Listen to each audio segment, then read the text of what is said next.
The three main sections of Computer Misuse Act 1990. Let's take it step by step. Number one is unauthorized access. The fact that you even access the computer that you're not authorized to in the first place makes it a crime. And then there is unauthorized access with intent.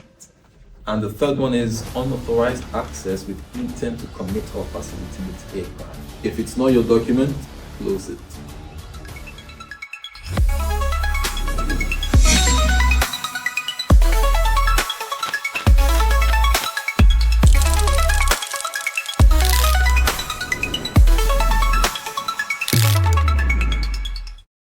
The three main sections of Computer Misuse Act 1990. I think this needs to be updated now.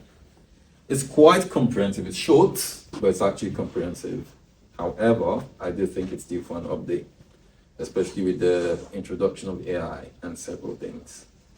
So, number one is unauthorized access. Yeah, let's take it step by step. Let's start from here. Yeah, see it like this: 1, 2, and 3. Number one is unauthorized access. The fact that you even access the computer that you're not authorized to in the first place makes it a crime, an offense. And then there is unauthorized access with intent.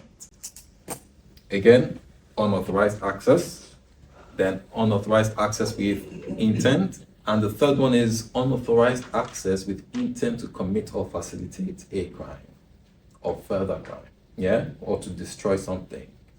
So if you access the computer, it's one. You have the intention to then use that access to destroy the system or cause destruction or obstruction of the service, like the denial of service that you would have committed against that company. That would fall under Section 3, because there's intent to impair or cause the operation of a computer to not work anymore as it should. Now, Section 3 is divided into subsection, and we're going to look into some cases now, and you give me the category they fall into.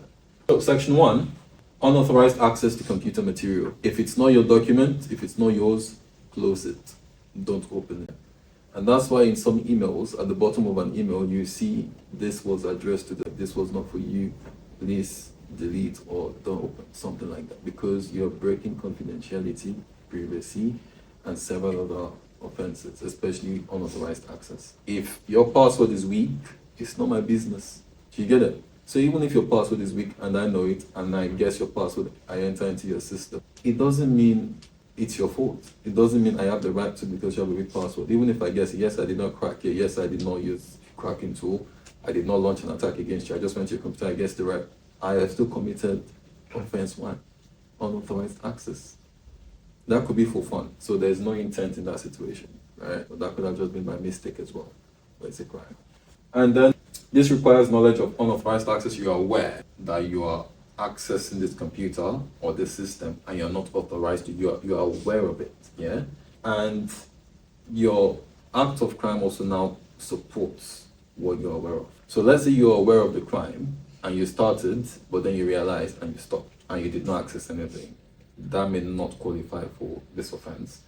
But if you know at the time of committing that offense that it's an offense and you're accessing what you're not authorized to access, but you continue until you actually access the content, it becomes a crime punishable by law. But if you commit the offense, but there's proof to show you did not know that you're going to access at the time, then you may not be prosecuted because there's no intent in that situation. The mens rea, the mind of crime, is not strong enough to prove. And then Section 2, unauthorized access with intent to commit further offenses. So you gain unauthorized access to commit theft or blackmail. What does this mean? I'm not a member of an organization, but because I want to scam the CEO, I try to hack somebody, the secretary or the HR or IT department, even break into the system. That's one offense. But because I want to use that access to then commit a bigger crime, that makes me liable or guilty of Section 2 of the CMA, Computer Misuse Act. Yeah, because I've gained unauthorized access with intent to commit further crime. Yeah, and maximum penalty or indictment is 5 years imprisonment. And then Section 3, unauthorized access or acts with intent to impair computer operation. Denial of service or distributed denial of services fall under this category. It is the part I was telling you about, like if I make material or I supply resources that are further used to commit a crime, that would make me liable, even though I did not commit a crime. Yeah, but there might be ways to prove that I knew that could have been used. Exactly. Yeah. But pay attention, requires proof of intent. Possession alone is not an offense. Meaning, I could have a rubber ducky or an OMG cable, which can also be used for bad stuff, right? The fact that I own a rubber ducky, does not mean I plan to use it to hack an organization. The same rubber ducky that hackers use to hack organizations is the same rubber ducky that penetration testers use to test the security of organizations legally, right? The same rubber ducky that hackers use to hack into an organization is the same rubber ducky that system administrators use to automate processes. Yeah, you just write the script once, you plug the rubber ducky into your system, and it runs the instructions. Yeah? So hackers can use it, system administrators can also use it. Black hat hackers can use it, white hat hackers can also use it. But what differentiates them is number one, ethics, and number two, intent.